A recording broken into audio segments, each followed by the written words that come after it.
way to start the show. That's one way to do it. That was weird because like the music just like cut off. Yeah. It like stuttered a few times and then it cut off. Well, anyway, it's Thursday. Hello, everyone. How are What's you? up? Howdy. Yay, the Wi-Fi was working. Yay. Yeah. We'll see, right? Hopefully it goes well. Oh, and there goes Turkey Man. I like Man. Scott's background. He's got a video playing. Yeah. I'm telling you, I need to buy a TV that is that size and just put that behind me. Yeah. Yeah. Got some Danception back here. Yep. And then I could have it doing like, I don't know. I should have it rotating through products we sell. Hey. Oh shit. He's so shit. That would be awesome. You gotta paint the wall dark and get a skull too. I mean, just copy Scott directly. I will admit the skull is pretty badass. The skull's pretty cool. That is a hell of a view. Like I know you probably go on like work meeting, like Zoom That's all I meeting. do.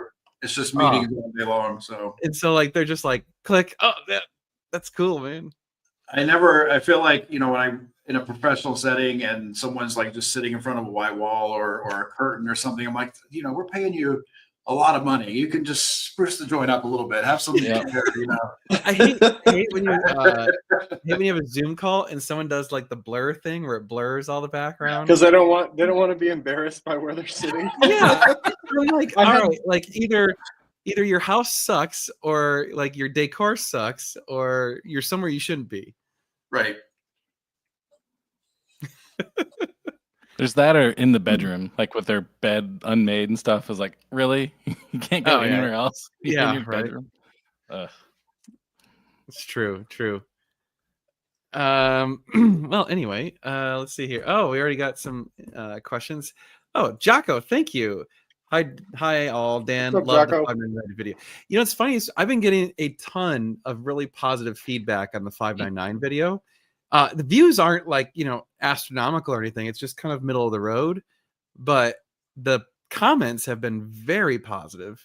Except for like one or two people who, there's always some haters, but Yeah. that car is nuts. Yeah. It's definitely a combo of hearing how well it turned out and your laugh through most of it as you're getting on it. It was a real cool video to watch. The combination of the exhaust with the manual in that car turns it from being just kind of it's a good car. Jocko, we can make that happen. Well, Maybe not quite like the 599, but so funny enough, I just drove and reviewed our other 599 today, which is a regular F1. It's got a Novatec exhaust, but it's just the muffler, so it still sounds pretty much like a factory 599. it sounds pretty good, actually. It's good. It sounds good, but it's nothing like what we did to that thing. And that combined with not being a manual, it was like it just was not as exciting. Like it just it's one of those videos where I'm like trying my best to be super enthusiastic and positive, and I shouldn't have done it so close to the other car because I was just like, man, it's just not as good. And I'm sure when you guys watch that video, you'd be like, yeah, Dan was not on his A game that day. You got to upsell. Come on. Oh, yeah. Well, it's amazing. No, to be fair, there are people who don't want manuals, and those people are nuts, but there's have you gotten feedback from Austin yet? The car isn't even to him yet, but he sent a message. He was like, dude, the video is awesome. Perfect. And same with Makina. They were very pleased with the video too, because obviously, we partnered up with Makina, and it's about 37 grand. Yeah, 37 grand is where it starts. So that's the only downside is the conversion to a manual on the 599 is significantly more difficult than a 430. I've never heard of Brooks Racing, but you need to get a Klein Inconel for the Pista. Yeah, I think I've heard of Brooks, but I'm curious. What's your favorite bourbon, Dan? Yeah, I don't drink bourbon. Yeah, none. None. Zero. Excuse me. Yeah, it's all about the numbers, right? Everyone wants the fastest whatever now, and so it's kind of disappointing because I mean, the market has spoken, right? The market has clearly said we still would like to have a manual. But the problem is people aren't voting with their dollars. So, yes, people say that, the enthusiasts say that, but then everyone still goes out and buys The automatic. problem is the enthusiast is such a small percentage of the overall pool of buyers that it's not worth it for Ferrari to say, "Oh Right. yeah, we're going to make a manual car," Right, exactly. because they have shareholders to answer to. Yeah, which I saw something about how they just released like some of their numbers and like they just crushed it and their stock went shooting up almost 10% today. Even though like all the other like Doug DeMuros and things are saying Ferrari's dead and they're not selling cars. It's like, well, so that's the crazy thing is they're selling a crap ton of cars, but I swear it's like watered down Ferraris now. Oh yeah. Well, and they're gonna burn that customer base eventually, right? Because everyone's losing money on their 296s. Oh, dude, the 296s and the SF90s, people are taking a beating on. Yeah. But look at like the F8s are holding really strong. Like, oddly strong. Because Fred wanted me to buy one, and it wasn't gonna happen. I mean, seriously, they're still close to MSRP. I mean, 4 or 5 years later for some of them. Y'all still have the one in the showroom? Yeah, we haven't published the listing yet, so it's only been through go our live YouTube. Tomorrow. Yeah, we'll get those out. We got to get that one, the Z06 and the 599 listings all out. It's been so busy. It's I'll tell you, we were talking. It was really fortunate timing for us to bring Alan on board, helping out with the shop, because we've been so slammed that all three of us have been there early and then late and still can't keep up. Like, it's just been so much crap going on. So it was just lucky that we brought him in when we did, because if it had just been Josh and I, we would have been drowning. Yeah. Yeah. So that's actually something we were talking about, is we think we want to start offering like detailing stuff, like paint corrections and ceramic coatings. So we're not sure. The space is a problem. Yeah. But I don't know. I feel like, if we run out of space, then we'll address that concern. But yeah. Is your building situated where you could add on? I mean, we could build another building on the front part of the property. Like, we've got over an acre, and so it, definitely could build a building up there. It's just, how long would it take and how much money would it take? We kind of looked at it softly, and it looks like it's probably going to be at least like $300,000 to build a building, because it doesn't really need any plumbing. Like, we just would want it for storage. So, the thought would be like you could park all the cars in that building. So, I mean, yes, it needs electricity and air conditioning, and it needs to look nice because it's going to keep cars and whatever. And obviously like lots of security cameras and stuff, but it doesn't need to like have, a toilet or a sink or any of that stuff. You could just literally make it a car storage building. Yeah. And then like you can kind of have the current shop be like more of a workshop, and then the center area could kind of be like the showroom. So like, I don't know, if someone comes to test drive a car, you move it from the front building to the rear building and park it right in the center, and that's where we can take all of our pictures and stuff, but then keep everything in the other building. Yep. So you could just buy a storage container. I don't know if you can really fit cars in it. I mean, part of it fit 2 cars in one. Maybe climbing out of the window though, like climb out of the window. And also like you really need the air conditioning of these cars. Like, they will degrade in the heat. You could cut a mini split into a shipping container. Yeah, right. Just the window unit. Yeah, a little window. Yeah.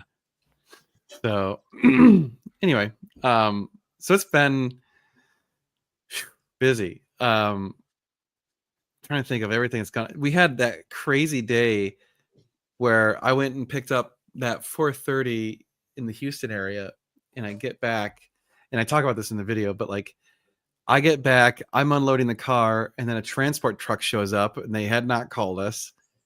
And then so I'm dealing with that, and he needs a car. He needs the BMW, and the BMW was like shoved 3-4 cars. It was deep. buried. It was buried. So I'm like, shit. So I got to move all these cars. So I start going to move all these cars. And then this other car that we're supposed to do some work on arrives, and the dude's there for that. And then Josh shows up, and thank God, because I'm like, ah. And then 2 seconds later, another transport truck shows up, and we're just like, oh my God, like what is going on? And he didn't, of course, let us know that they were to be there either. So I was like, like I tell you, like the transporters not calling is driving me nuts. Like one of them was leaving and ran off the road and went into the ditch. Really? Oh yeah. And our neighbor called us about it. He was when like, I was leaving the shop, it was probably like 6 o'clock or something. I was leaving, and I saw the back of the semi like halfway in the ditch. I just turned and kept going. It's like I'm not dealing. Was it a drop off or pickup? He was picking up. he had already picked up. Whoops. Jeez. Yeah. And so then I'm leaving the shop like an hour later, and I get a call, and it's from a neighbor down the street. And he's like, hey, can you guys not have semis come down the street? Because this is like the third time that y'all have had one get stuck. And I'm like, really? Well, first of all, we tell the semi trucks, do not drive down our street. Like it is not semi truck friendly. And the problem is like, they don't call us. And they're idiots. They don't speak English. Yeah. Yeah. And so they don't call us, and then they just show up, and they're in a semi, and we're like, well, good luck. Yeah. I even told that guy, I was like, dude, I'm like, look, there's 2 turns to get out of here, and you're not going to be able to make either of those. You need to go straight illegally down the wrong way of the one-way street and make that last right, because you will never make the first 2. And then sure enough, he went for the second one, which is the worst one to do. Yeah. Because it's got like the 4-foot drop off. So, I like Ryan's idea. Just tell them to come on down, and then they won't do it. oh yeah, Yeah. come on down. And then when they see it, they'll be like, oh, yeah. To be fair, most of them in the semi trucks have like pulled up maps or something. They're like, I'm not coming down there. Where can I meet you? You need to like the smart ones call first and be like, hey, yeah, I don't see how I can get down there. I'm like, thank you for calling. Here's where I'll meet you. And it's no problem. Yeah. We just meet them somewhere that's semi truck friendly, and it's no big deal. Math makes people fearless. That's right. Well, I mean, I think GPS they literally said to go there. They just must plug it in their phone and don't look at the satellite. They don't look at anything. And they don't look at the fact that it's a bunch of one-way streets that, it's just like, oh my God. And honestly, the crazy part is right now, because of the construction, the trucks can actually turn around, but they have to turn around on the construction site. So as soon as the construction's done, they aren't going to be able to do that at all.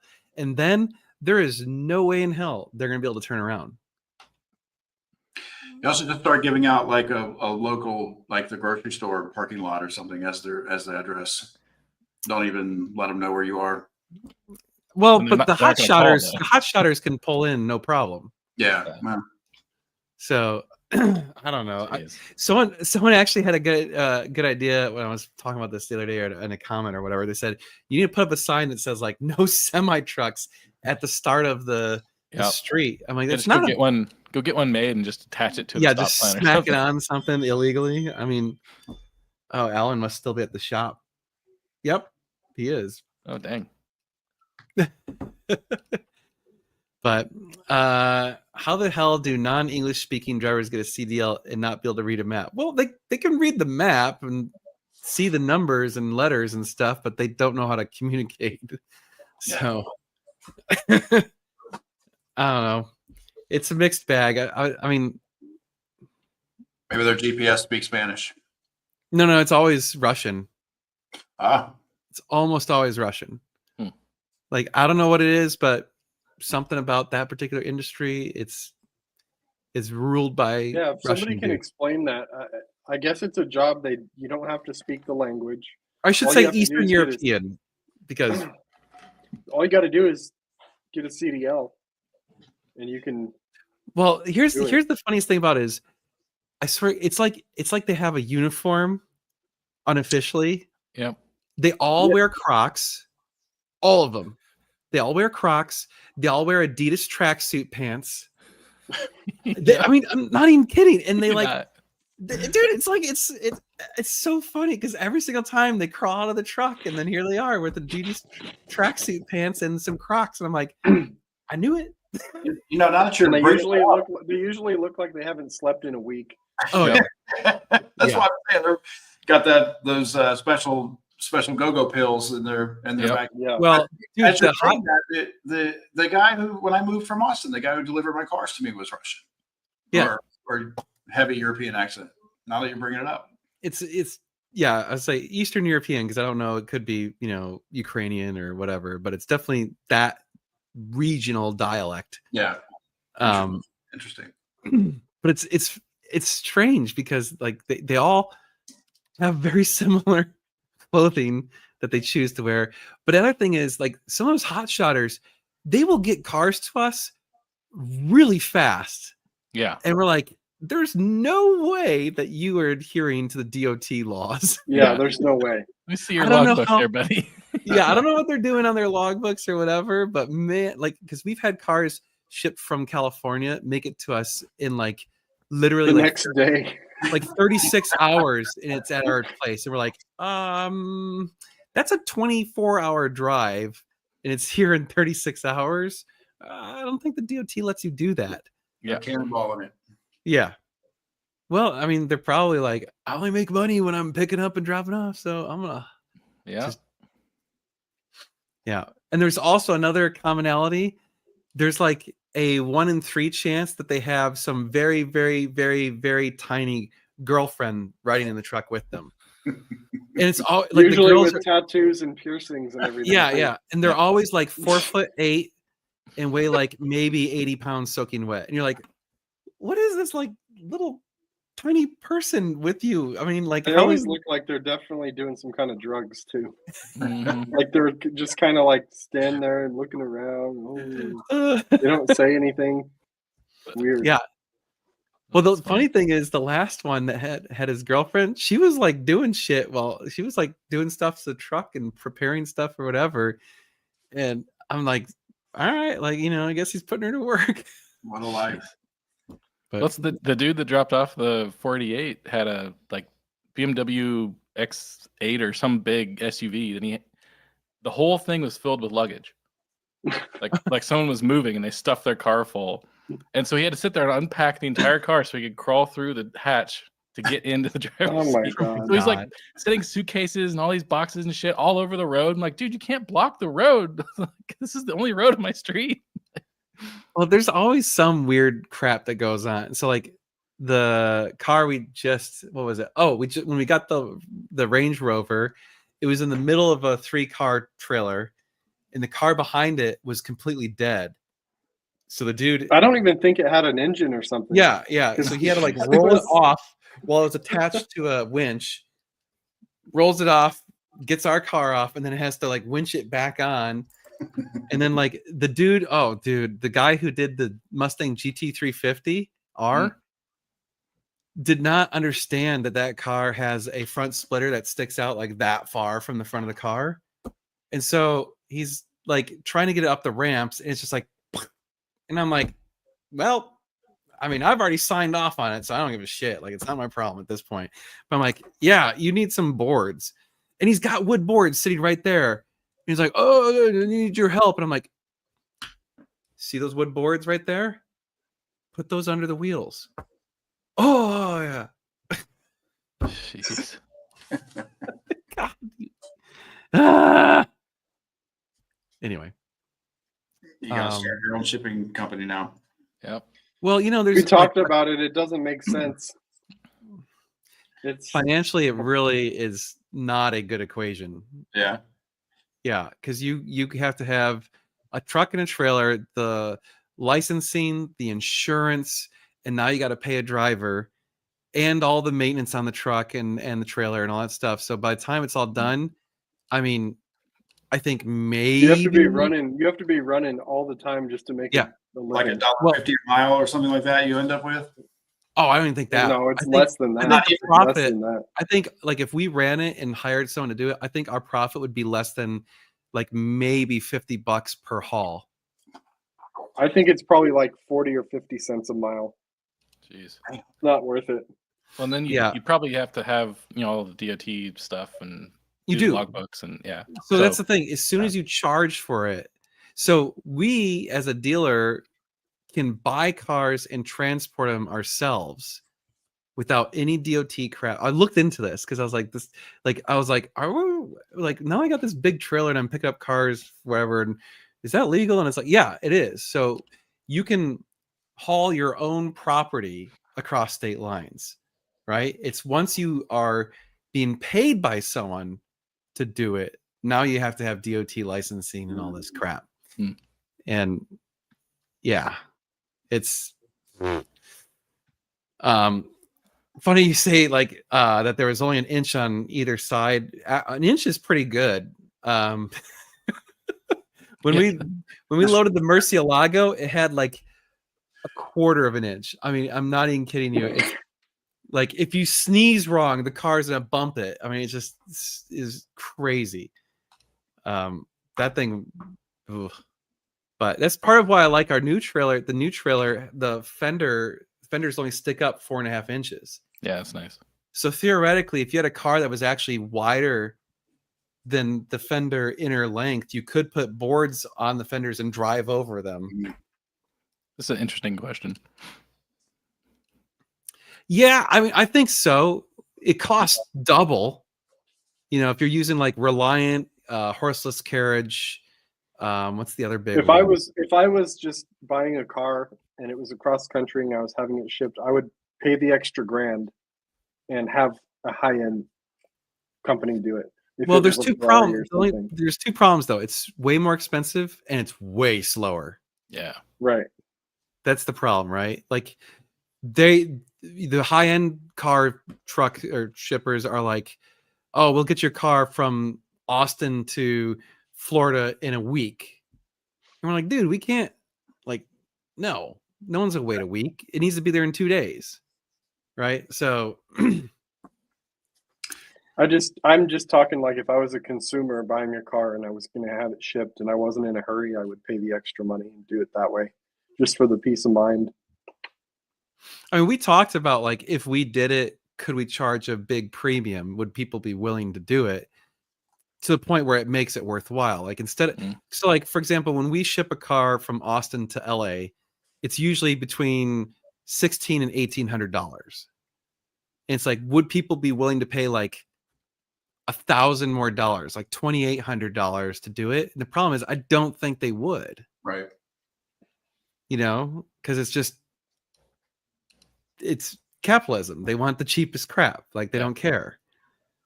And so it's like, well, I've got insurance and I'm going to roll the dice,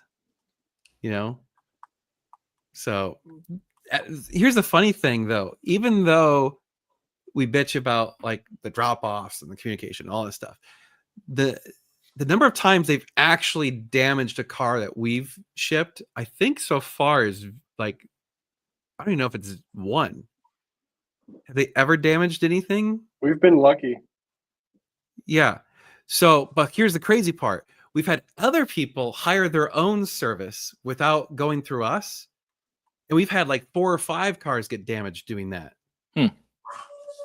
So like Meg's Mini, her Mini JCW that got shipped out, they fucked it up. Did they? Yep. The dude. What happened?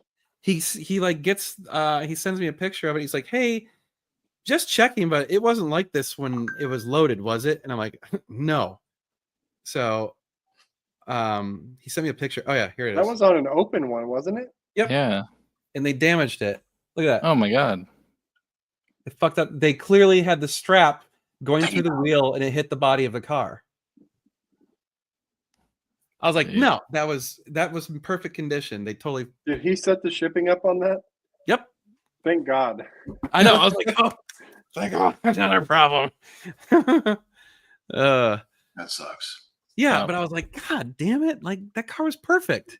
Like literally, almost nothing wrong with that car. And and of course, like now I feel bad, and I'm like, like so. Fun times. Yeah, sometimes. Yeah, I've heard about the whole central dispatch stuff going on right now. Basically, people maliciously would set up fake shipping companies, or they somehow were like intercepting some of the shipping orders from other people and then sending their own trucks. But anyway, they would basically they were seeking out very expensive cars, and when there would be an order for one of these like high-end cars, they would go get it and then take it straight to like Mexico and stuff, and then sell it on the black market or whatever. So it's been like pretty prevalent. Like I mean, I'm obviously I'm like into the wholesale network and stuff, and there's been a bunch of wholesalers posting about, hey, ship this Lamborghini, it got stolen, and stuff like that. And then I saw a YouTube video on some channel where this guy had a Rolls Royce that got stolen, and like he found it in Mexico, and like I guess some famous Mexican pop star has possession of it right now. So, yeah, it's kind of funny, but at the same time, like this is messed up. So Central doesn't. It's a lot of work to get it done through Central Dispatch, and like Dan said, they can be intercepted. It's just not worth it. All I have to do is send a text to my guy and say, "Hey, I need this car picked up at this address. When can you get it?" And he texts me back within 10 minutes. Here's when I can get it. Here's how much it is. I say okay, and it's done. It's super easy. And we've got two guys that I use. He's got to have a tighter network, because we've had some of the same guys come and drop off cars before. Yep. So well, the shipper guys, like the ones that come to Austin, a lot of them only will go to Miami. They go from Austin to Miami, and back. Another one goes from Austin to LA. Another one goes from Austin to New York, Austin to Chicago. And they do the same route over and over again. So that's why we see those same ones, because the cars are kind of going to the same locations. Right. Florida, California, Chicago area. Now the semi that got stuck was the one transporting the BMW to Dubai. Yeah. Which again, we didn't arrange that transport. That's actually going to go to Houston and then get on a ship and go to Dubai. Yeah. Dang. Yeah.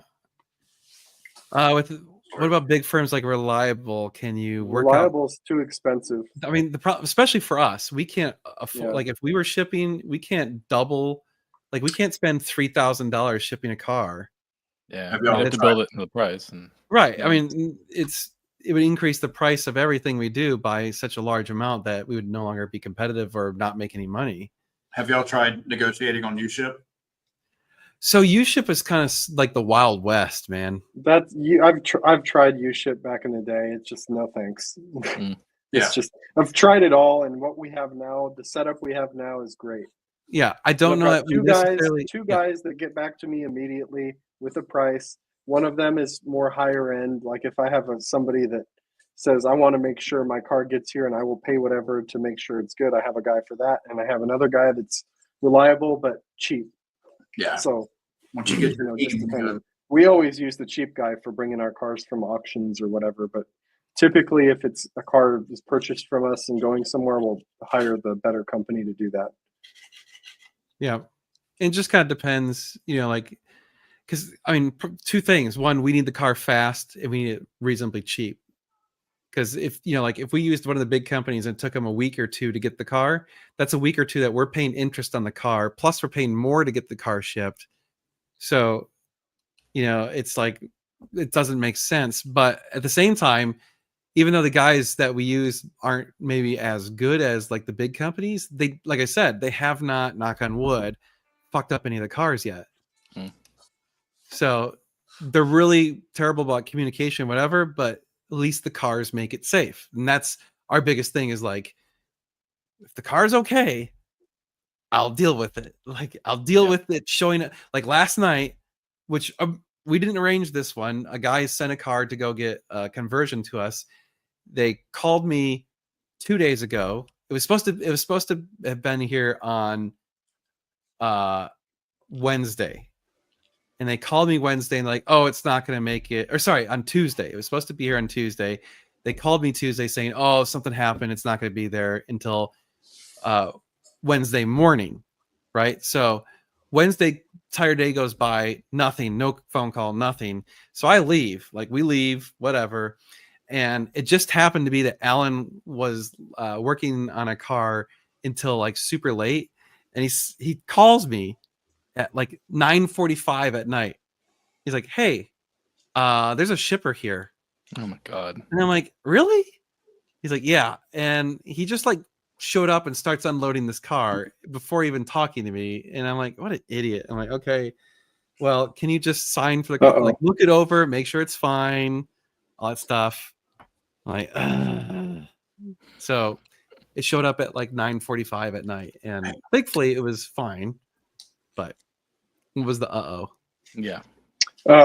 Your video feed paused. I don't know why. Just yours. Oh, I was talking too much. Did anyone else see that, or was that just me? There's you. All mine Okay. like disappeared and were spinning black circles. So Oh, that's weird. yeah. You guys are coming in loud and clear here. All right. Yeah. What about this question? Yes. That's Yes. I think so. yeah. I mean, if After you can, having driven both of them, yeah, I think it is. if you can swing it, yes. Will you be disappointed with the 488? No. Like It performance, they're really close. Yeah. The inside feels more modern It because does. the 48 is the 458 with a slightly different right hand control buttons. Yeah. It's like a very minor iterative improvement over the 458, which admittedly the 458 is kind of. It's funny. I actually have up on my screen the Chris Harris on Cars 488 drive that he did when it first came out at the Ferrari test track. I was just watching that video, and it's kind of cool because they were all saying, "Oh, it sounds the same as the 458." I'm like, Nice. I don't think so. Yeah.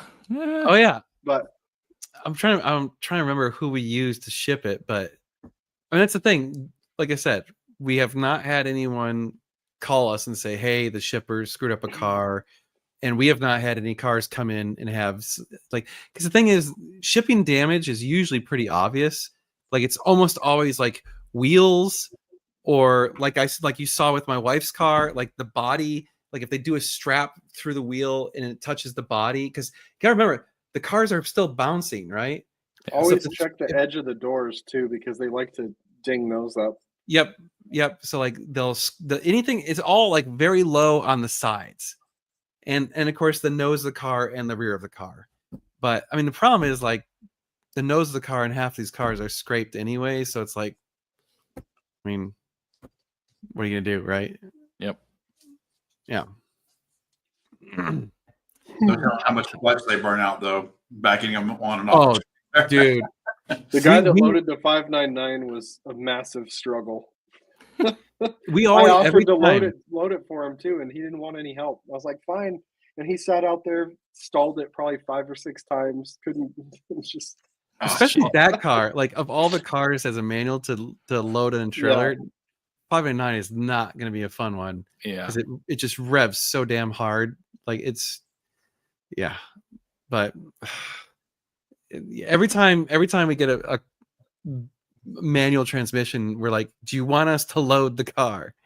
And I think the answer to this is probably yes at some point in the future. I think so. As those batteries start to fail and you see the they'll have lifespan of them. Yeah, I think so. Yep. I don't think so. I think it's basically they're pretty similar. The F8's just a little faster. Yeah. How's Moses? He's fine. I'm sure he's either laying on the couch or on the bed doing nothing but converting oxygen into carbon dioxide.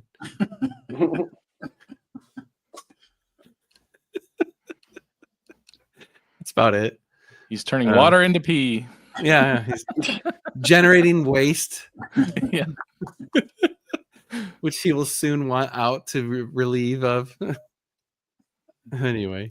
We've all been there. What else was going on? I'm a little bit frustrated. I had a deal fall through, and I'm not gonna crap on the guy, but it was a little bit frustrating because like we had a deal to buy 2 430s, right? And so we asked Fred to go look at the cars because they're out in the LA area. And Fred goes and does that, and he lets us know like the one car is not there. It's not even where it's supposed to be. We're like, ah, crap.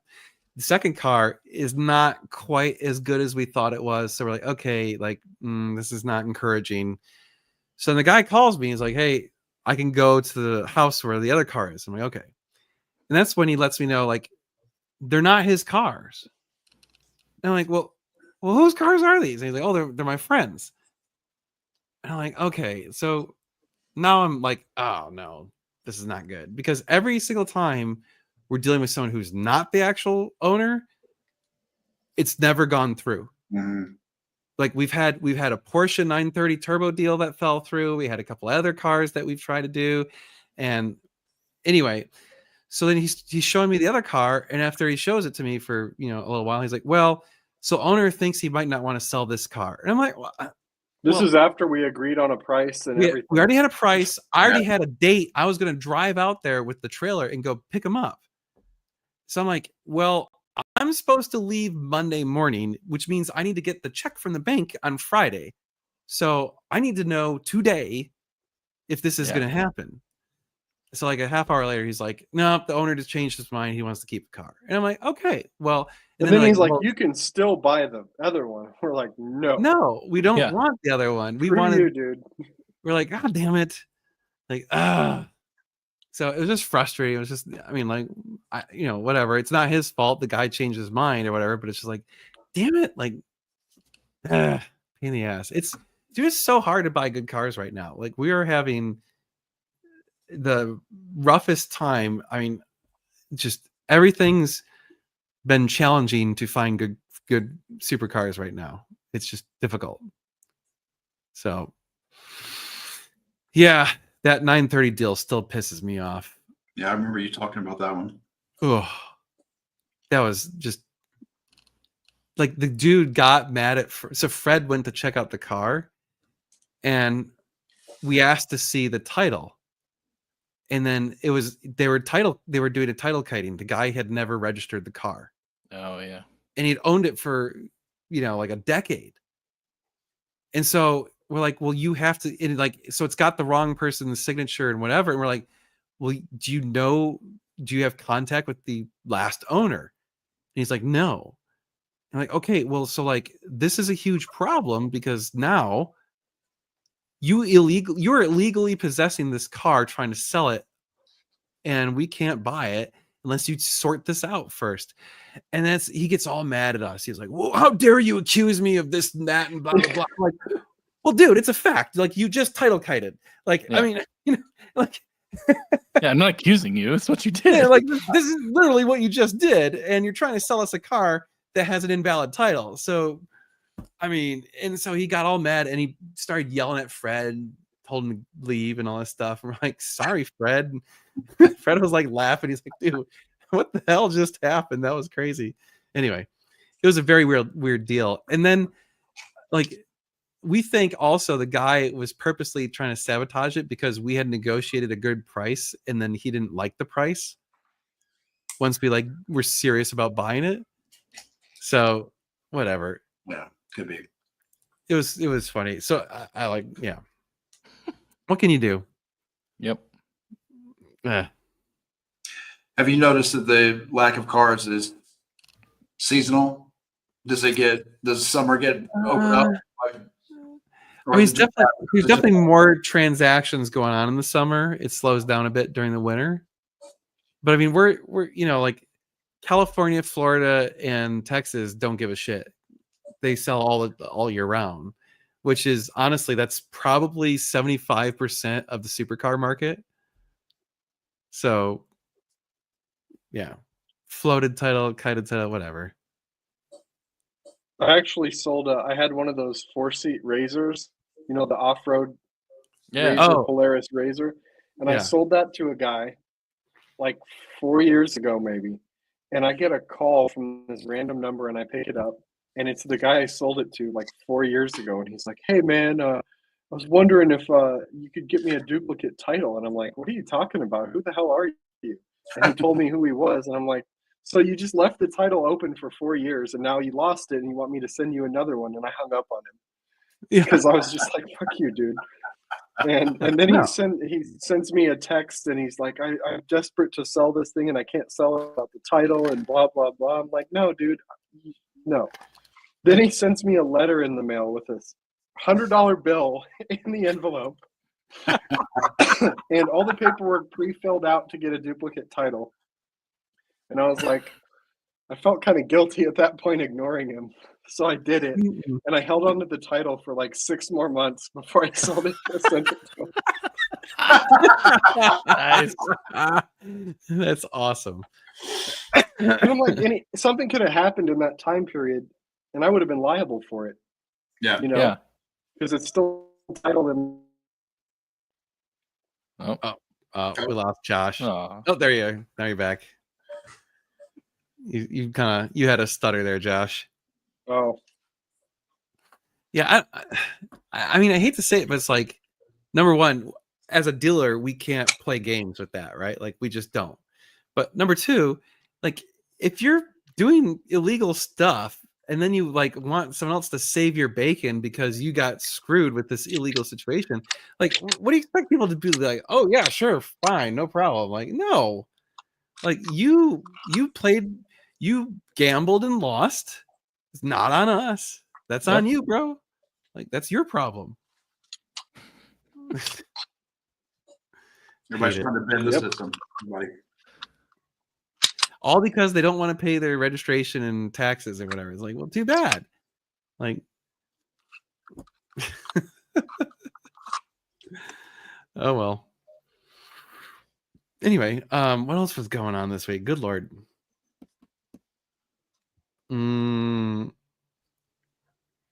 What was going on? God, I can't even think of it. It's just been so busy. yeah, we have a lot of random stuff. We've got a bunch of service work lined up, which is interesting. So the service We side have of the two 430s versions. They'll get done starting tomorrow. We're going to start on the first one. I'm glad Alan's working out so well. Seems to be so far. Seems to be. That's been going good. So far, so good. Help you out with service. We actually met with a couple people who wanted to help out the company, who wanted to get involved. And it's challenging because like we're so small that every single, like if we bring on anyone, it's a huge thing for us, right? It's a huge risk. And so like you really have to bring on someone who can basically earn more than what they cost us. Or if they don't, then it gets to that point very quickly. Mm-hmm. And so, you know, Alan was pretty easy because we had lined up a ton of service work and other stuff to keep him busy. And so basically we charge more than we pay him. And so we can actually, you know, like make that work. But like one of the things we want is like someone to take over some of the social media stuff. So, you know, I would love more content being created, but I simply, number one, I suck at pictures. I'm terrible. Number two, I'm not really good at short format stuff. I just don't think that way. So I'm not very good at it. So I kind of wanted to bring in someone to help out with that and grow the social media side and push that whole thing. And that's one of those where it's like, you got to preload it. Like you're going to pay a bunch of money up front and it's not going to see an immediate return. So it's a little bit more difficult. So I don't know. It's like, we're definitely, this year's going to be interesting.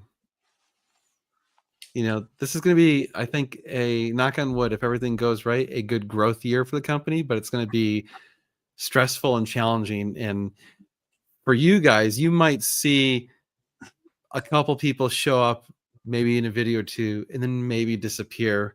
And then maybe another one shows up, because I hate to say it, but like there's a high probability that like someone's gonna get fired because like it's just gonna be a bad hire or whatever. It's just how it is. So yeah. Yeah, I went through a ton of people when I had my other car lot. Just countless vendors for tint and detailing and PDR and glass and everything, tires.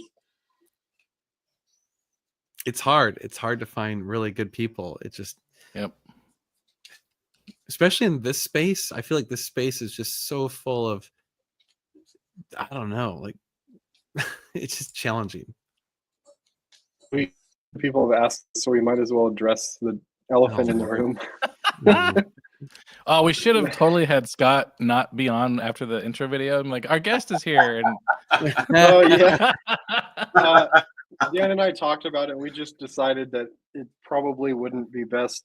We don't want to alienate any of our viewers. It just wouldn't be best to do it. The risk to reward ratio was way too high. Did I miss something?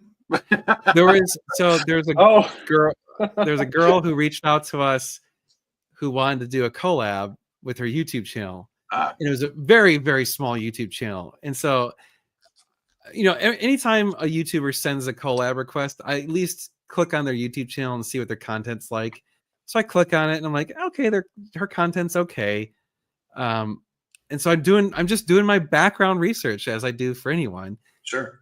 And so I go to her Instagram profile and it's like totally different than her YouTube channel. It's like thong pictures and booty bouncing, whatever kind of stuff. I'm like, whoa, this took a dramatic turn. I'm like, what the hell's going on here?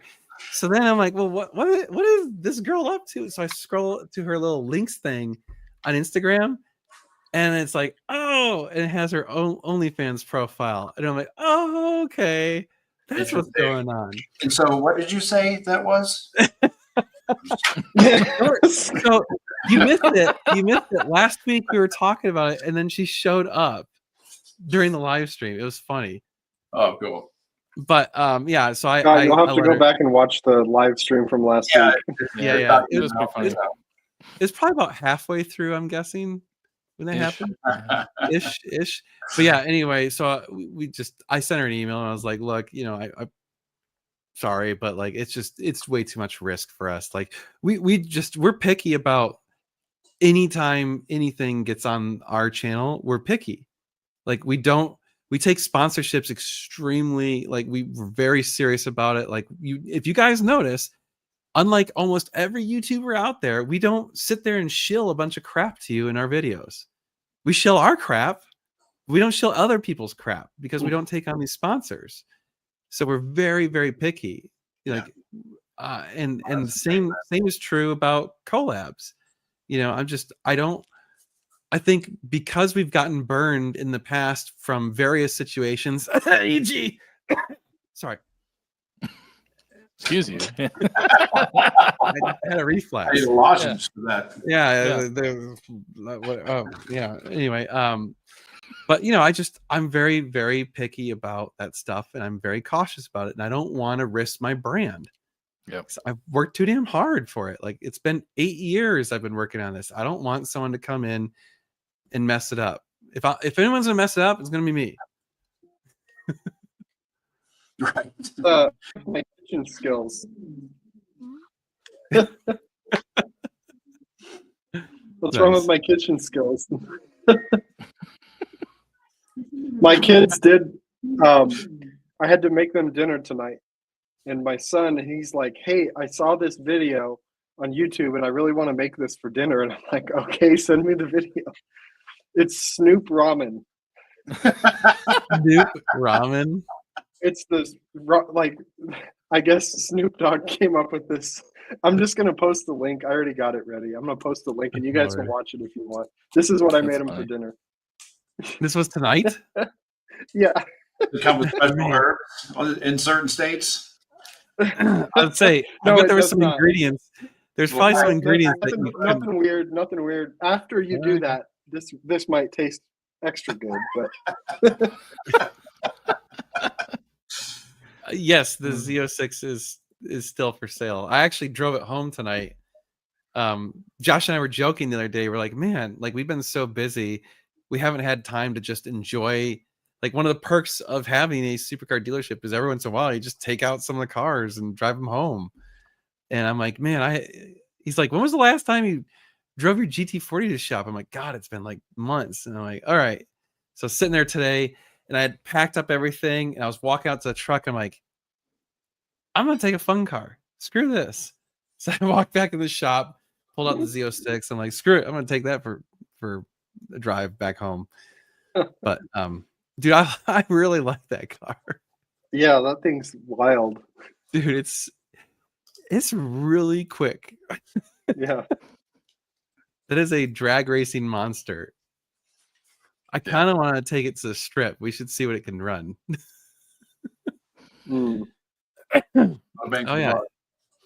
Inventory. C6 Z06, GT500, F8, 599,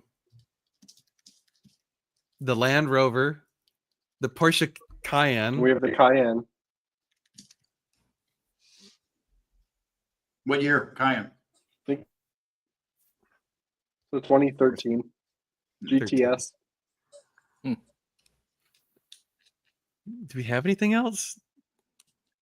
The Grand Sport sold. The Grand Sport is basically sold. It's got a deposit, and the dude's going to finalize that probably tomorrow. We sold the 458, and the guy spent an insane amount of money today, and he's doing a full Klein Inconel, doing a bunch of carbon fiber. Like he's going all out on this thing, and he's going to make that thing the car. Like it's going to become like the 458 that you want. Yeah. Nice. Before it even leaves the shop. Yeah, literally. We told him, we're like, so the client's going to take like 2 months to get here. He's like, that's fine. I don't care. I'm like, all right. So he's got an SF90 that he drives. Oh yeah, we got the stupid 6-wheel Jeep too. Yep. You didn't. Oh yeah. We're waiting on a part for that. I'm waiting on the damn drive shaft, which the dude texted me today, and he's having a hell of a time getting a drive shaft for it. So I'm like, God damn it. Oh really? It does drive. It just doesn't the sixth axle or the third axle or whatever it's called is disabled right now. Yeah. Like it'll drive, but it doesn't have power to it. So can you just put it back the way it was and just not go over any well, that drive shaft got trashed. Oh, did it? Okay. Yeah, it blew itself apart. Partly because I was too pissed off. I was too close to the shop. It popped out, and I'm like, I'm not getting this thing towed. I don't even care. Drove it. I just was like, fuck it, I'm driving it. And it was like the whole way down the street, going like 2 miles an hour. Oh man. It's like, I don't care. And so when it got back to the shop, it was just totally ground up. I'm like, yeah, I did that. They apparently have added speed bumps to Line Creek Road. What? Oh, really? Yeah. Whoa. How many? At least one on the south end. Wow. Well, honestly, that's a good move for the. It probably needs it. It does, dude. There's some, especially the motorcycles. Those guys were like totally going into the wrong lanes. Well, that's a bummer. The Line Creek I hope Road they're not guy, very high speed bumps because low cars are going to have a hard time. They don't look like it. They look like those rubber ones. They just bolt in. So. I'm sure there's some guys that are going to go out in the middle of the night and get rid of those things. Yeah, they're just bolted in. Dude, that's really hilarious. Yeah, some guys out there with some Milwaukee's in the middle of the night. I mean, as soon as they do that, though, they're gonna tear the road up and put in an asphalt one. So that's true. Oh well, that's funny. I like Cow Creek better anyway. So shh. Don't give away the good ones. I like Cow Creek too because it's like 3 miles down the road from my house. Yep. You stop talking about no ixnay on the Owl Creek. I mean, even Lime Creek, the guy that posts pictures, like not just supercars. Everyone's cutting, like crossing the mustard on those blind corners and stuff. And like, what are we doing, guys? Yeah. No, dude. Like, I mean, when Ben was living there, he was like, dude, he's like, every week someone falls off the road and is getting pulled out of the ditch or whatever. It's just like, you definitely. I mean, it's funny because like, even as a gearhead, I wouldn't want to live off that road. Oh yeah, no. Yeah. People ruining it for everybody. I'm really actually surprised they haven't cracked down on the Dragon, Tail of the Dragon before. Like it's a nationally known thing now. I just can't believe that. I know the police are there, camped out often, but I'm surprised they haven't taken some kind of mitigating steps. I mean, there's a lot of people talk about like their police are busting people pretty regularly now. Yeah. So you kind of got to take it easy. Honestly, it gets so packed that you almost can't speed in some spots, apparently. But yeah. Oh, man. Well, we're obviously on the hunt for cars because we need inventory desperately. So if y'all have some interesting cars to sell, let us know. You know, as long as they're priced appropriately. Right. That's the key. That's been the problem lately. We still get a lot of the like, well, I saw that one for sale for this much money. Yeah, it's been up for 7 months. I hate that. Yeah. Yeah, there's Yes, a question early on where He that is. carbon was coming from. he's getting some of the stuff from Capristo and some from Exotic Car Gear. Yeah, Yep. Ferrari stuff is too expensive. Dude, Ferrari stuff's twice as much as Capristo, and Capristo is pretty pricey. Yeah. But Capristo is really like Mm-hmm. really high quality. How's it being on the wagon, Dan? Drinking. Oh, I don't know. It's fine. I mean, I don't really think about it that much. So, so like today, I guess every once in a while, like today we went out for lunch for the first time in forever. And Josh was like getting a beer. And I'm like, I kind of wish I would have a beer, but Yep. that's really, otherwise, I don't know. Like I didn't drink that much, so it's really not that hard to not drink. You know, like I would like having a beer during this because it was kind of social, and I would like having beers at social events. Yeah. You know, but that's really about it. So I guess it's the social events, but I'm so lame. I don't really go out that much anymore. Just cracking one open with Moses. Yeah. Yeah. I mean, Survived steak yeah. night without drinking, so I mean, we went out. That was actually so we Tyler invited me and Meg to come to Leroy and Lewis steak night, which was phenomenal. Yeah. Like holy crap. That was some really, really legit good food. And we Like had what a fun they're night. doing.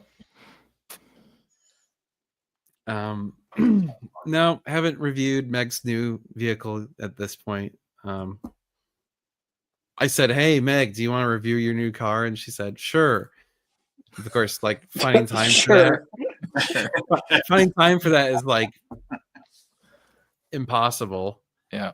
You got to remember, for us to film her doing a review, that means we have to have a babysitter. Like I can't just like, unless we want to bring Ash, throw him in the car. If you end up wanting to buy those carbon pieces, you can order them from us and get a discount from Exotic Car Gear. There you go. Just let us know. Yeah. He's in Canada. Drop ship to Canada. That's fine. We can ship to Canada. Cool. Yeah. Nice.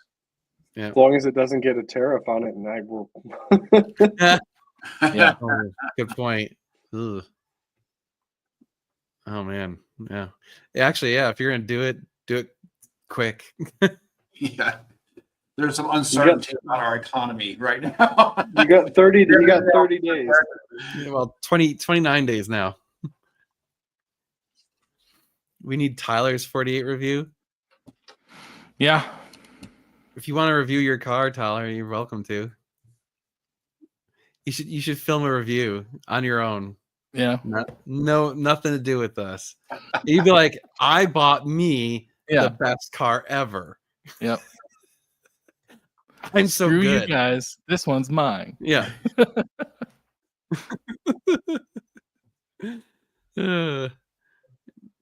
Hey, earlier in the 599 video, I noticed, I think it's the front of Josh's 430 parked in there with the challenge wheels.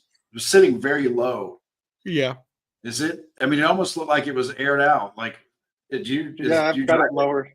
You drive it that low? I mean, that's your standard height. Okay. So I actually had it lower. I had it lower than that. It's got lowering springs on it, and I adjusted the coilovers.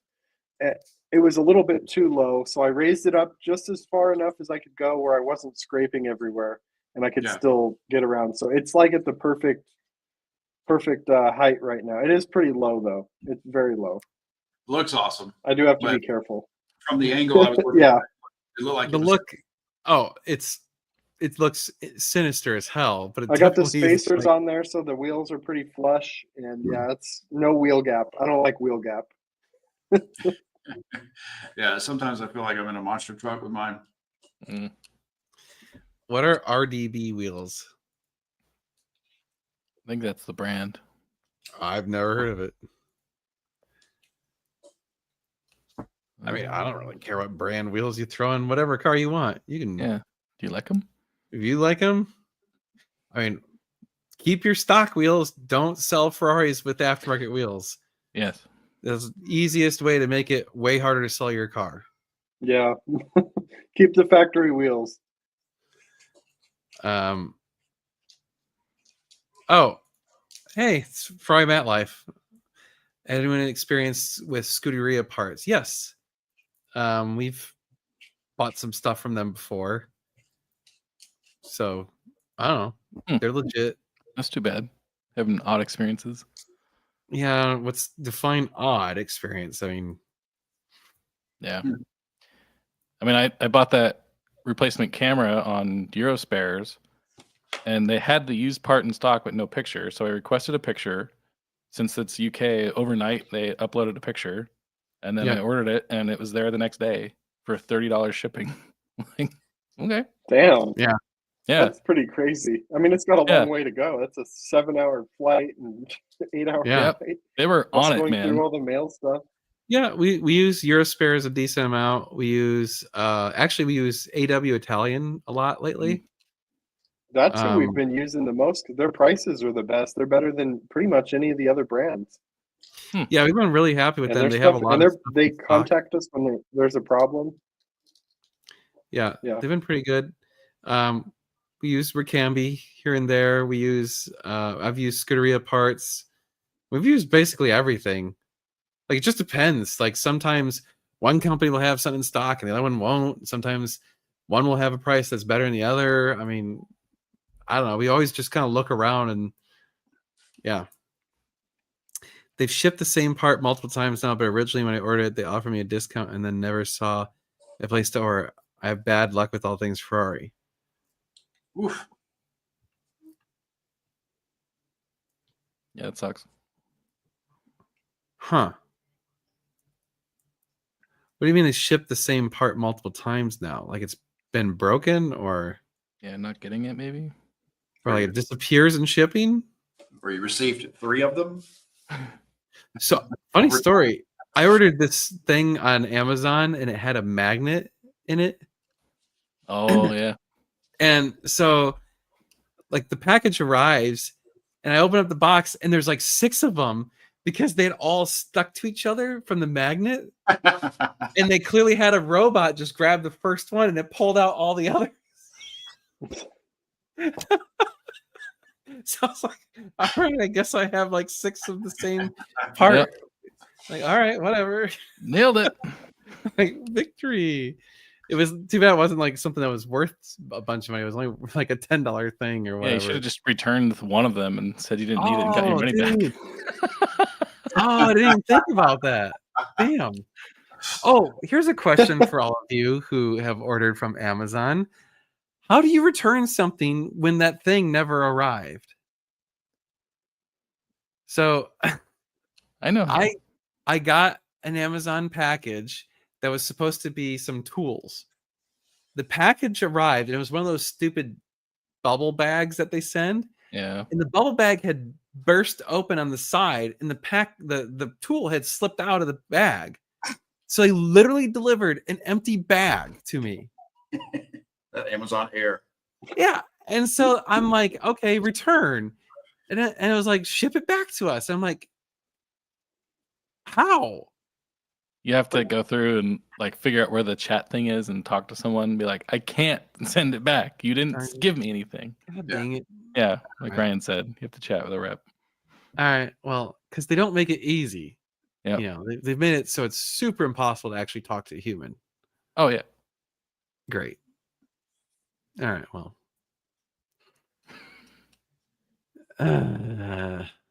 Anyway. I ordered my mother a case of K-Cups a couple years back from Amazon, and they sent her a pallet, as in a truck. A truck appeared and forklift a pallet and dropped it in front of her garage. Yep. Didn't charge, never said anything. I just said, let's leave it. Let's put it. My brother pushed it in the garage, and they said, we'll just wait a little while before we open it, see if they never reached out, never heard anything about it. And she had a lifetime supply of jet fuel K-Cups from Amazon. That's amazing. Sometimes you get That's lucky. awesome. Yep. Yeah. Right, Right. In COVID, like I forget what it was, but I ordered one of something and they sent the whole case that it came from the manufacturer in. So I got like 12 of them. I was like, oh, sweet. All right. It was like dish soap or something stupid. I'm like, all right, cool. Yeah. Send me the proof you didn't receive it. Yeah. Send him a picture of the open envelope. Right. Well, And I kept the envelope just in case. Like I knew. I'm like, great.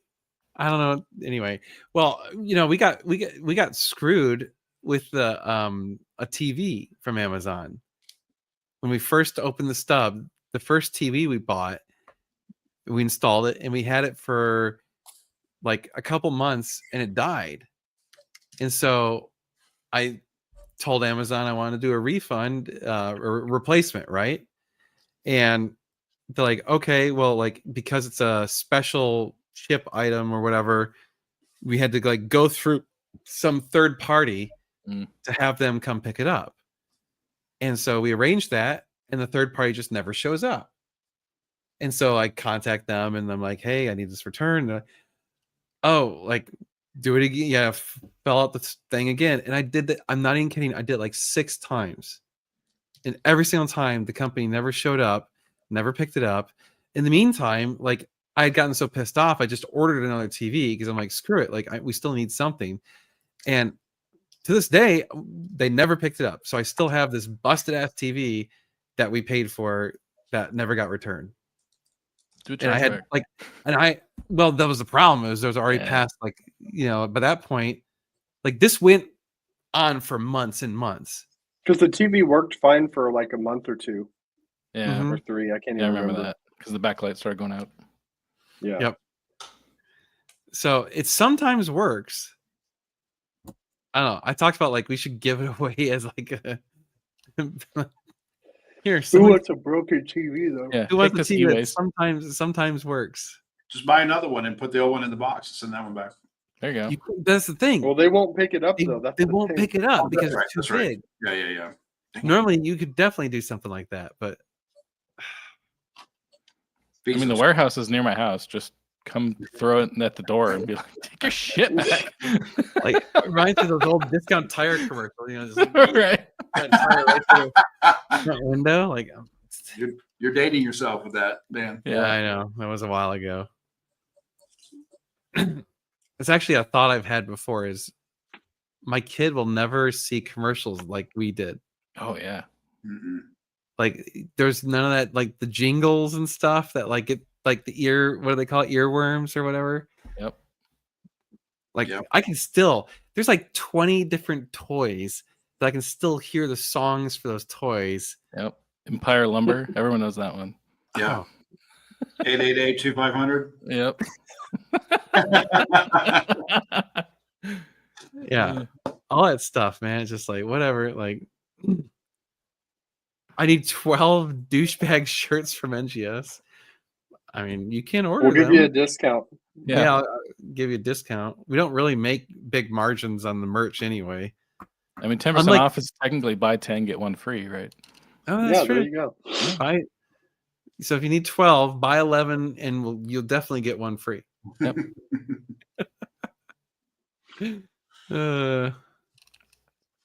That's a good move, man.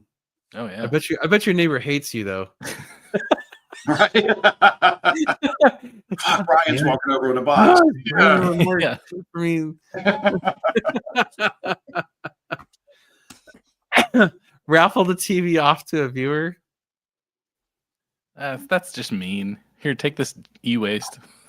I mean, it does work sometimes. Yeah. Yeah. I don't know. Maybe it's sat now that it's sat in a box for a year. Maybe it works great. Or Yeah, it doesn't work at John, all. John's right about this.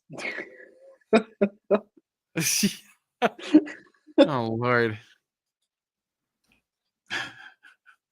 Oh Lordy.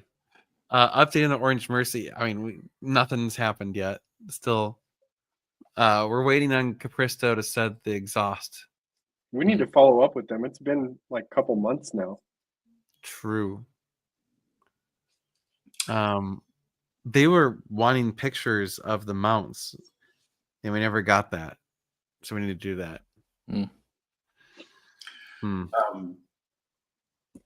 Dan, what's next for the 599? Did y'all do everything you're going to do to it, or is he gonna? Oh yeah, it's Isn't it shipped more- back to him. Okay. Yep, it's all out of our hands now. For some reason, I thought you were gonna wrap it too. At least He had talked about putting like a wrap on the roof or something to make it black roof or something, but that wasn't stuff that we were gonna. I mean, we wouldn't help with that anyway, really. Yeah. So. Yeah. Oh man. Can you tell I'm tired? I'm just exhausted. Yeah. I got 4 hours of sleep last night. I'm dragging. Oh yeah, that's right. You really. I'm tired, pretty tired too. I feel great. Scott's holding up. Oh, I slept like a baby for about 9 hours yesterday. It was- God damn, I envy you. For that. Oh. You'll love this. So we bought a new launch. Oh. So so funny enough, we were like, oh hey, we had an oil change on a California T. Okay. So we plug in our launch, and our launch doesn't even recognize the California T. And we're like, God damn it, we've got the older software. So I go to look to upgrade and buy the renewal, whatever. And for 1 year, it was like $650. See. And for 2 that years, shit. it was like $1,100. And a new device was $1,200. Whoops. So I was like, and the new device comes with 2 years. That's so stupid. So I was like, well, let's just So pay now the we 100 have 2 launches. Yeah. So I was Yeah. like, screw it. We'll just pay $100 more and we'll have 2 launches and we'll have the new software for 2 years. So whatever. So we bought another launch. And it's actually faster than the old one. So Yeah. it's pretty nice. But But then I such go, cut rate tablets. Like, you're gonna love this. I plug it in to Cali T. It recognizes the Cali T. oh no. It will not reset the damn oil indicator. Of course. And I'm like, you gotta be kidding me. That's So- accurate. No, That's it doesn't. It just doesn't even have it. It's just not available. Because the Cali T apparently is running a totally different computer for that than everything else. I tried. I was like, okay, it's got to be like the 48, right? Because it's the same generation, it's the same engine, basically. Nope, totally different.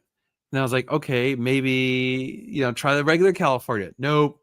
Tried F12. No, like just for some reason, it's a different computer than the other ones. It's assholes. I guess that means you have 488 software now. So I do. Yes. So if you need, I didn't have to pay for it. No. Yeah. If you need some 48 stuff, we can look it up now. Sweet. Yeah. Have you ever been to the Yellow Belly drag strip? Never heard of it. Yep. Yeah, where's that? I mean, yeah. You know what I want to do is I want to do a drag and drive event. Those sound really fun. That would be cool. Have you guys? Did any of you watch the Cletus videos of them doing that this last week? I haven't seen the final one. It came out yesterday. That looked like the most fun thing ever to do a budget drag car challenge for Drag Week. Yep. I mean, that looks fun. I mean, totally sketch. Like, I know when you were talking about doing the used like cheap car challenge, and we're like, well, how do you do registration and insurance and shit if you're supposed to buy it? And they're like, oh yeah, we just weren't worried about it until we got pulled over. Yeah. So 2 of them got pulled over for it. I was like, oh yeah, that's a problem. Yep. Oops.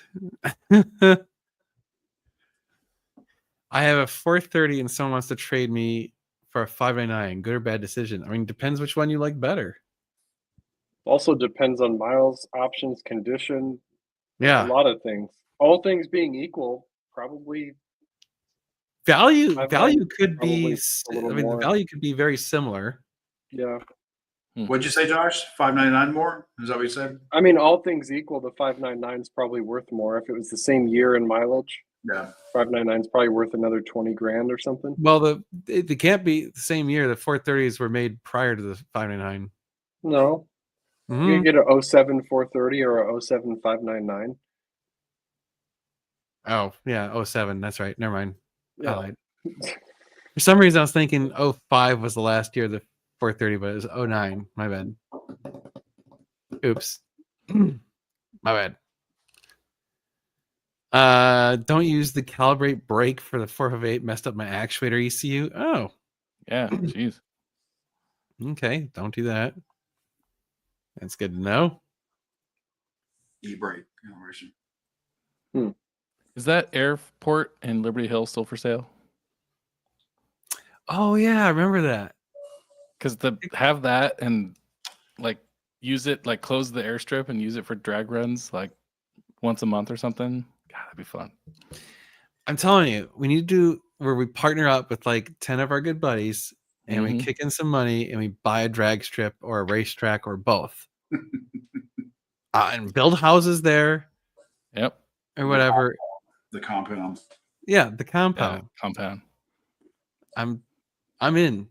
Meg would never let me, but I'm in.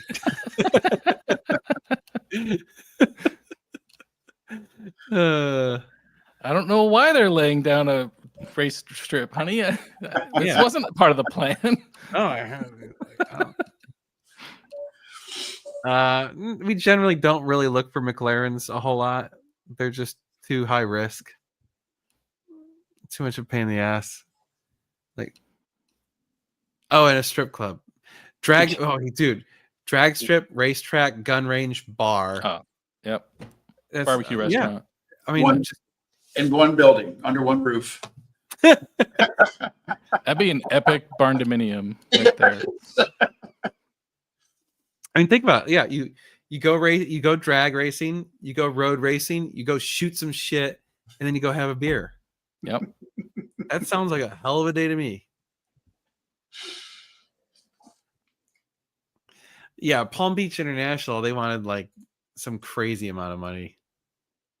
So my buddy Tim has hooked up with a partner and formed a group to try to gather investors. Buy it? Oh, cool. Yeah, Tim Mosseri, he has Mosseri Autocraft. Just, I don't know, about 30 minutes down the road from me. He was the guy that built that twin turbo wide body DeLorean that broke the internet at SEMA a couple of years back. They've got a lot of good momentum behind it, and some investors have stepped in. I don't know if they've reached the number yet, but they're really trying hard to save it.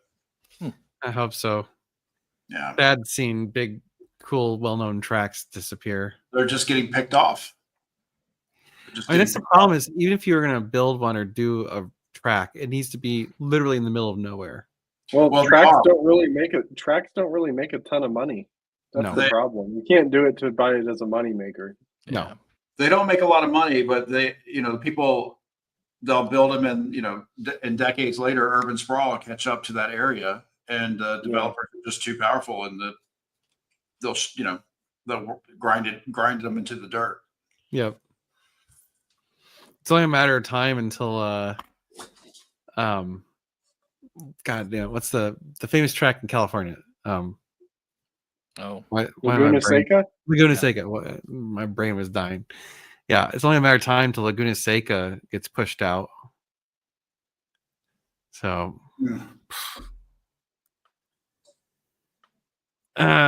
Josh, if I were you, I'd buy a bunch of Cayenne S low miles and convert them to sway type off-roaders or partner with the Texas. I thought about doing like some kind of cool off-road build on that Cayenne, like put lift on it and put big tires and put some big lights on the roof and stuff. That'd be kind of cool.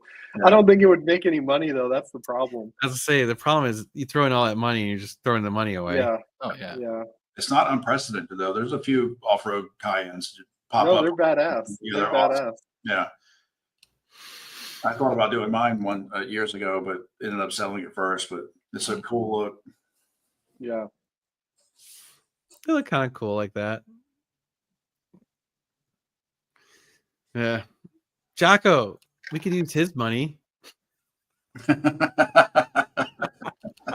Jocko, you want to buy a racetrack? I got a deal for you, Jocko. Yeah. Or 150 acres.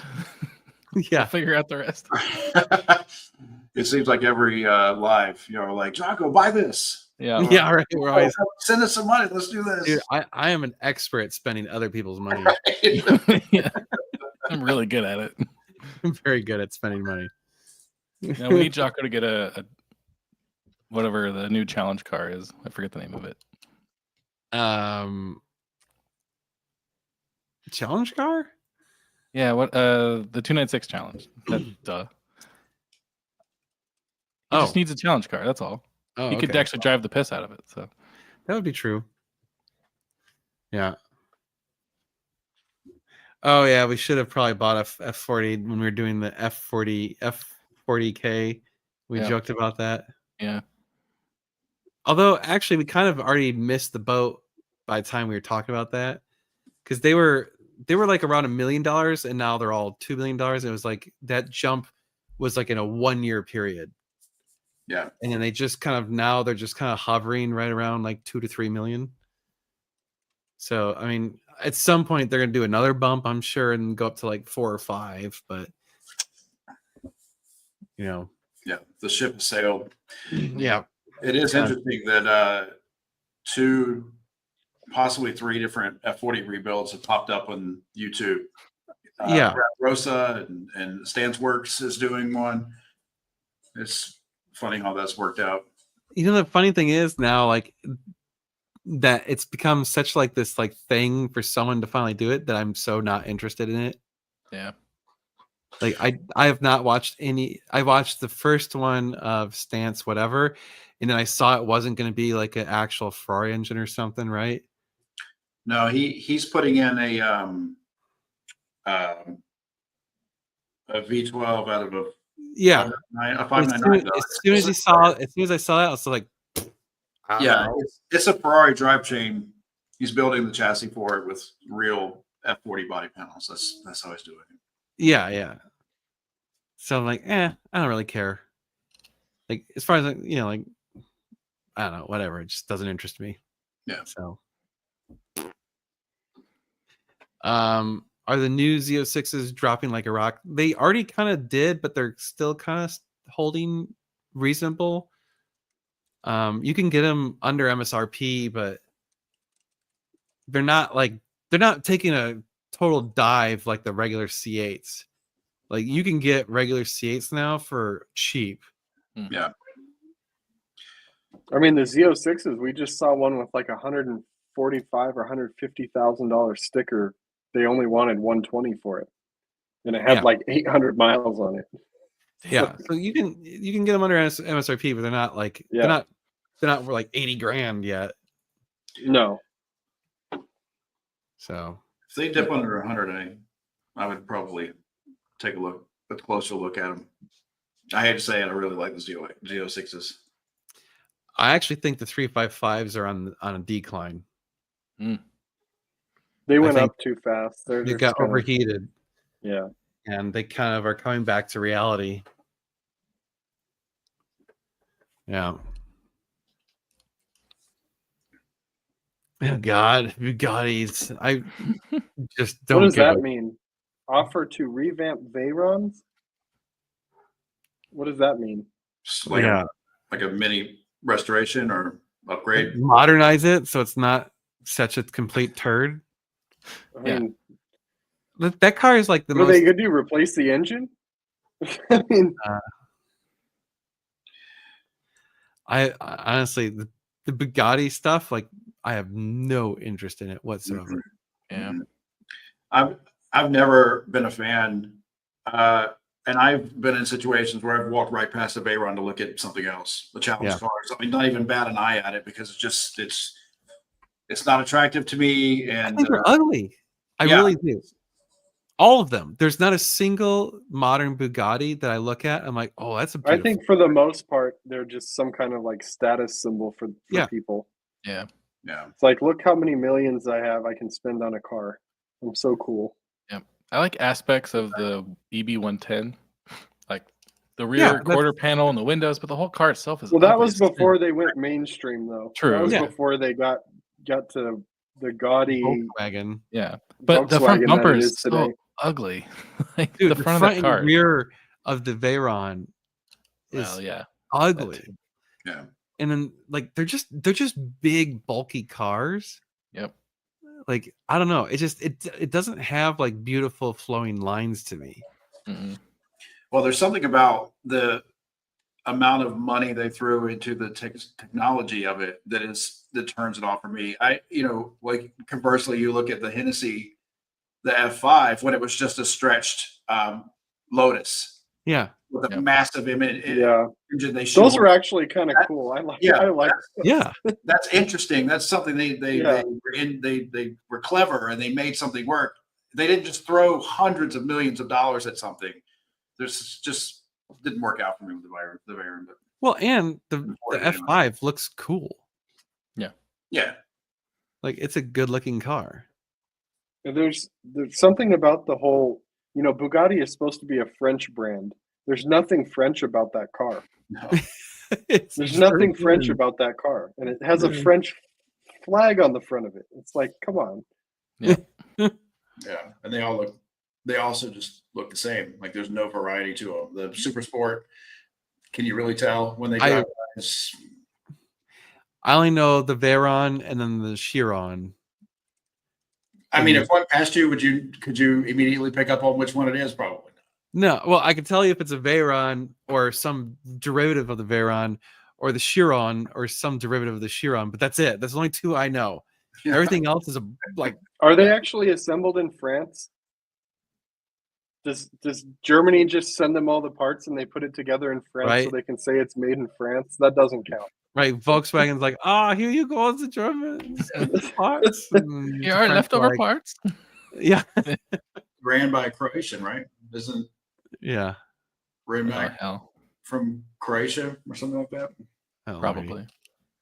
I mean, especially compared to the other hypercars, like you walk up to a Pagani or Pagani, I can get on board with. Yeah, like Pagani's way cooler than a Bugatti. They're so beautiful. They're literally a work of art. I agree. Yeah. They're a little more analog. Yeah, I look at a Pagani and I could sit there and soak up the details for an hour. Well, you look at the Bugatti, like the interior, for instance, and it shares a lot of parts with Volkswagens and Audis and stuff. Even like the sounds that it makes are Audi sounds. Yeah. The Pagani, you look inside the Pagani and that instrument cluster is like carved from a block of aluminum or something. Yeah, right. It's just like, and the carbon fiber bodywork and everything. They're so cool. Yeah, the carbon work on every time you look at the carbon work on a Pagani, you're like, holy shit! Like this took like a seriously skilled artisan to make this. Yep. Yeah. But it is, you're running a German engine in an Italian car. It's still like, come on, guys, make your own engine. If they made their own engine, it would suck, I'm sure. Oh yeah. Yeah, probably. The first versions of it, anyway. Yeah. All right. Well, it's 9:30, so thank you everyone for joining us. It's been fun. So we'll see you guys next week. God, I got like 6 videos to edit, so I gotta get caught up. But anyway, we need cars. So if you got any cars to sell or know anyone that needs to sell a car, send them our way. But we'll see you guys soon. Bye.